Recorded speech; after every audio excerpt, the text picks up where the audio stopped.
오늘 또 우리 성안 장로교회죠. 죄송합니다. 예, 성안 제일교회 우리 청년부 함께 이렇게 해주셔서 감사하고, 또 무엇보다도 우리 주연 청년이 우리 교회에 함께 지냈던 추억을 이렇게 생각해 보면 감사할 일밖에 없고, 또 우리 주연 청년이 수고해 준 덕분으로 우리 청년회가 더 많이 든든해진 것이라 생각됩니다. 우리 성안 제일교회 우리 청년회도 더 나날이 부흥하기를 축복합니다. 네. 오늘은 성찬식에 대해서 좀 같이 말씀을 나누기를 바랍니다. 성찬식을 다 하시죠. 세례를 받으신 분들은 다 성찬식을 하는데, 우리 청년들 중에 혹시 세례 안 받으신 분이 있나요? 네.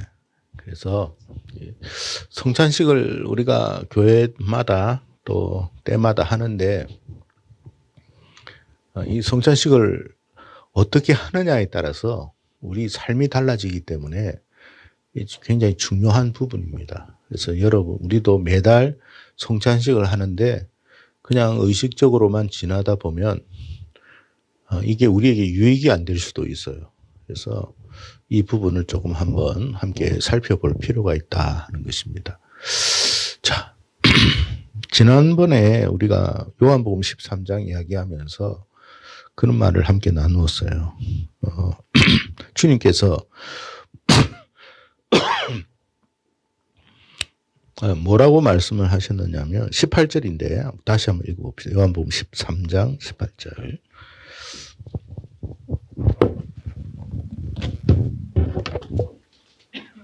네, 성경 찾아보세요.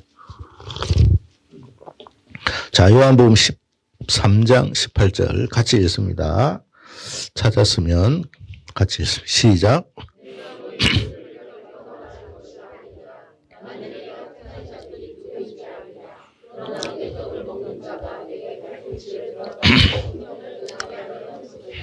여기 성찬식에 대한 이야기를 하면서 내 떡을 먹는 자가 내게 발꿈치를 들었다.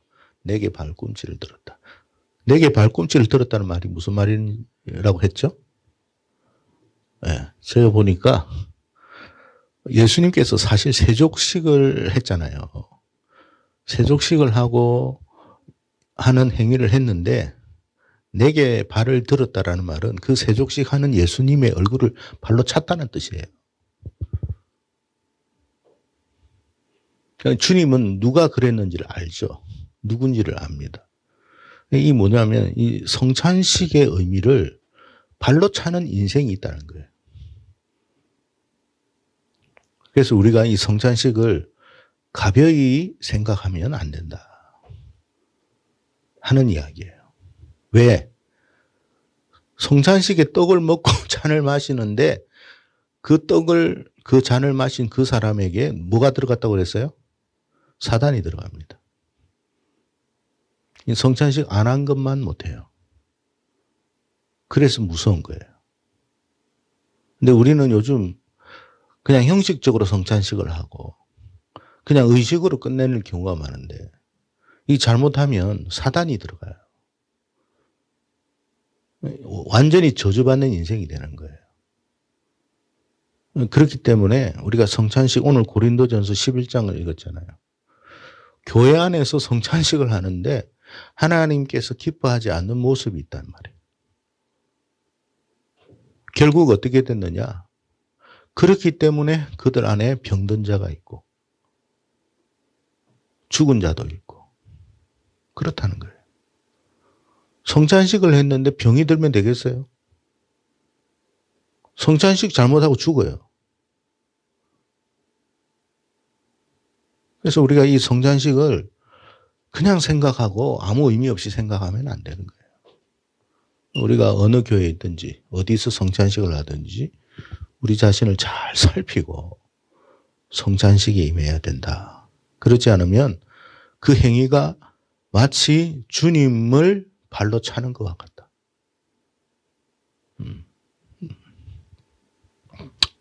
자, 세족식을 성찬식 할 때 우리가 이게 오늘 말씀해 보면 성찬식 앞서서 세족식이 먼저 있었어요. 이게 무슨 말이냐 하면 그 성찬의 의미를 하나님께서 이 성찬에 참여하기 위해서는 반드시 이 과정을 거쳐야 돼요. 그러니까 우리가 성찬할 때는 이 과정 속에 성찬에 임하는 거예요. 주님이 우리의 발을 씻으시고 성찬하는 거예요. 그러면 발을 씻는 게 뭐예요? 우리의 허물과 죄를 끝까지 씻어주겠다는 뜻이에요. 용서해 주겠다는 뜻이에요. 주님의 사랑에 대한 이야기예요. 그러니까 우리가 사실 죄인된 인생으로서 주님이 우리를 구원해 주셔서 주님의 사람으로 백성으로 삼아 주셔서 이게 얼마나 감사한 일입니까? 엄청난 일이죠. 그럼에도 불구하고 여전히 우리는 죄인이라는 뜻이에요. 그렇기 때문에 주님은 끝까지 우리의 죄를 씻어 주시는 거예요. 그걸 알아라는 거예요. 그래서 베드로가 어떻게 내가 이거 종으로 제자로서 주인의 어떤 이 스승이 나의 발을 씻을 수 있습니까? 나는 안 합니다니까 예수님이 분명히 말씀하셨죠. 내가 만약에 네 발을 씻지 않으면 너하고 나하고는 관계없다. 왜 발을 씻어야 되느냐? 우리를 위해서 끝까지 하나님께서 우리를 구원하기 위해서 끝까지 우리의 죄를 씻으시는 거예요. 근데 이미 목욕한 사람은 발만 씻으면 된다고 그랬어요. 우리가 하나님 믿으면서도 범죄할 수 있고 잘못된 길로 갈 수 있어요. 의지가 약하고 연약하기 때문에 그걸 알고 계세요. 근데 의도적인 죄는 그렇게 하면 안 돼요. 근데 이제 예수님께서 이 발을 씻으면서도 뭐라고 했냐면 누가 나를 판다라는 이야기를 하시죠.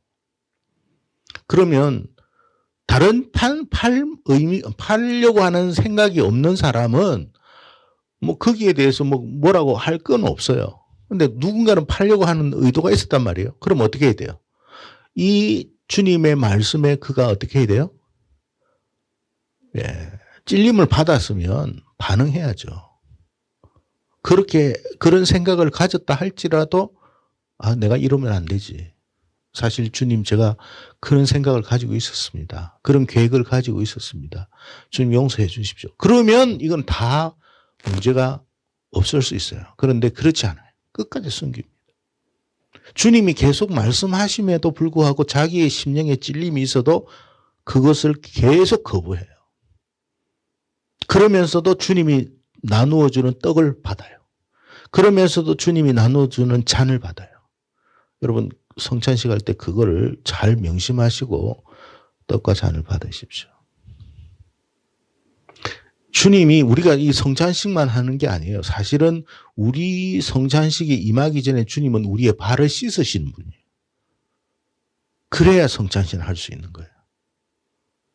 근데 그 의도를 주님의 의도를 몰라. 계속 자기의 그 고집스러움, 자기의 계획, 자기의 방향으로 가요. 여러분 주님이 우리에게 말씀하실 때 우리에게 찔림이 있고 내가 이렇게 믿음 생활하면 안 되는데 라고 한다면 빨리 회개하고 돌이켜야 돼요. 근데 전혀 안 하는 것처럼 없는 것처럼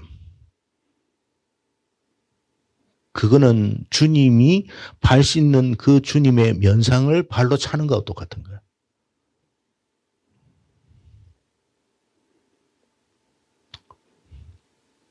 세족식 이후에 성찬식이 있습니다. 그 성찬식 속에서도 계속 주님은 말씀하시죠.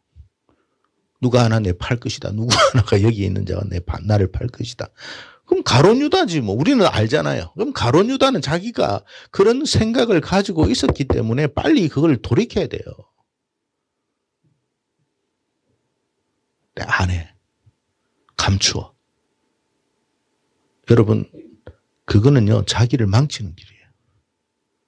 누가 그렇게 하고 있어요?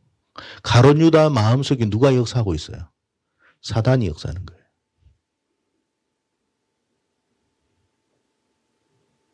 여러분 성찬식 교회 안에 성찬식 안에 사단이 들어와서 역사할 수도 있어요. 그래서 여러분 교회 다니는 것만으로 우리가 뭐 만족하고 안심하고 뭐 난 다 됐다 이렇게 생각하면 안 돼요. 믿음 생활을 바르게 해야 돼요. 주님께서 우리에게 자꾸 메시지를 던질 때는 이거는 가룟 유다는 나를 팔 거라는 메시지지만 주님은 우리의 삶 속에 우리의 부분에 대한 부분을 자꾸 찔림을 줘요. 그 찔림이 올 때는요. 빨리 고쳐야 돼요. 씻어주시잖아요.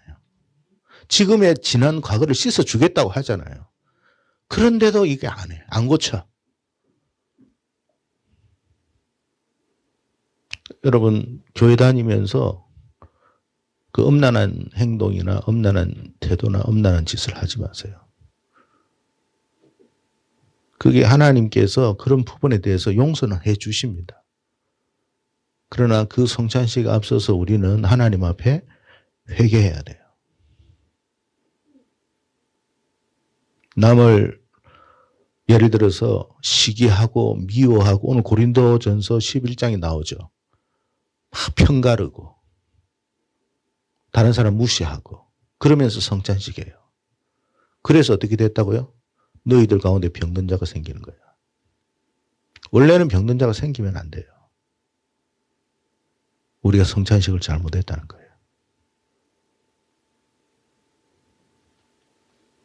죽은 자도 있다. 그러니까 여러분 믿음 생활을 하나님이 안 보신다고 생각하면 안 돼요.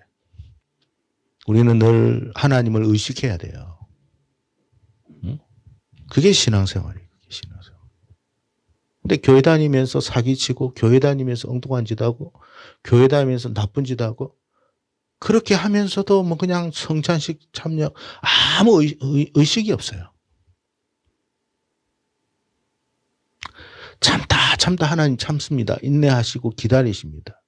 근데 어느 수위가 넘어가면 이제 돌이킬 수 없어요. 그래서 믿음 생활을 우리가 하나님 앞에서 하는 거예요. 네.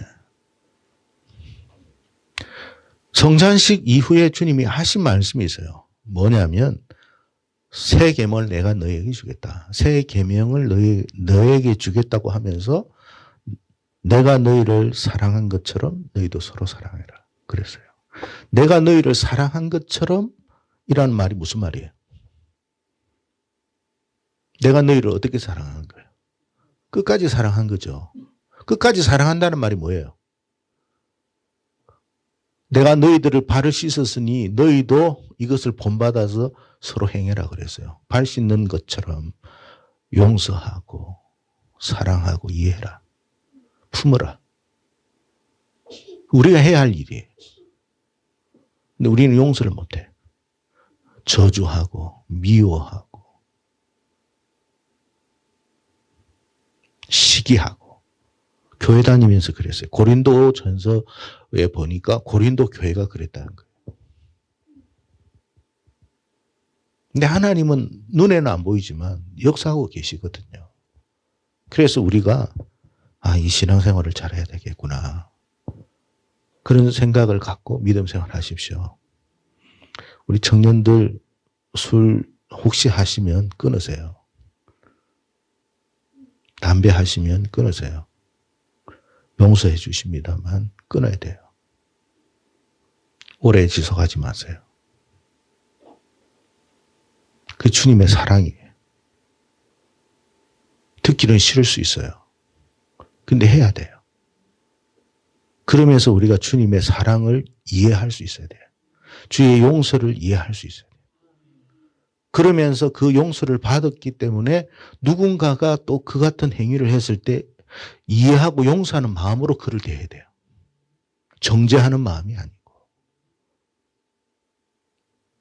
이게 새 계명이에요. 새 계명.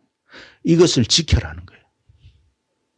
근데 우리는 교회 다니면서 서로 헐뜯고 미워하고 우리가 9가지 우리가 선언을 했지만 안 보이면 남 흉보고 험담하고 그러면서 성찬하고 그게 잘하는 줄 알아요. 절대 잘하는 거 아닙니다. 결국에는 그에 대한 대가는 자기가 받아요. 자기가. 그래서 여러분 우리가 성찬식을 할 때는 항상 세 가지 의미를 같이 생각하고 이 성찬식에 참여해야 돼요. 첫째는 뭐라고요? 세종식, 성찬식, 세계명. 세 가지를 생각하고 이거를 잔을 마시고 떡을 먹어야 돼요. 그리고 이거 성찬식이 돌릴 때 여러분 그거는 돌릴 때 여러분이 그 마음을 받고 이렇게 받아야지 그런 마음 없이 하면 안 돼요. 자, 한번 다시 읽겠습니다. 시작.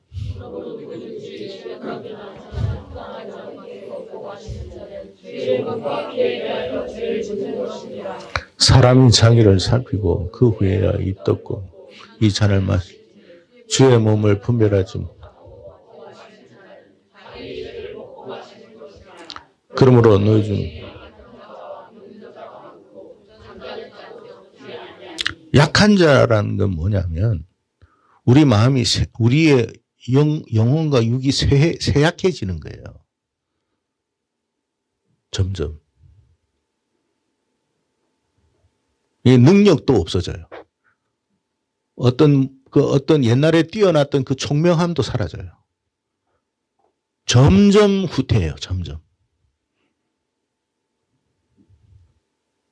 그러니까 이 하나님 앞에 성찬식을 우리가 행할 때 성찬식의 의미를 우리가 항상 주님이 오실 때가 기억하라고 그러잖아요. 그게 뭡니까?